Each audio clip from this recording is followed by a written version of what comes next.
ফজরে যান নাই, আল্লাহ বলেছে ফেরেশতাদেরকে, থাক লিখিস না, জোহরে আসবে। আমার বান্দা তো। আল্লাহ পানি বন্ধ করে দেব? না না না, আমার বান্দা। খানা বন্ধ করে দেব? না না না, আমার বান্দা। আমি না গাফফার? আমি আল্লাহ না ক্ষমাকারী? আল্লাহ দোষগুলো দুনিয়াকে দেখাই দেব? না না না, আমি সাত্তার। রহমতের চাদর দিয়ে ঢেকে রেখেছেন। আপনি জান নাই? আপনাকে হাইয়া আলাস সালাহ বলার পর আবার হাইয়া আলাল ফালাহ বলেছেন। হাইয়া আলাস সালাহ বললে হতো, ফালাহ কেন বললো?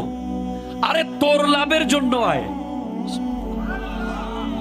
আমি আল্লাহকে তুই সিজদা করবি, লাভটা আমার হবে না, তোর হবে।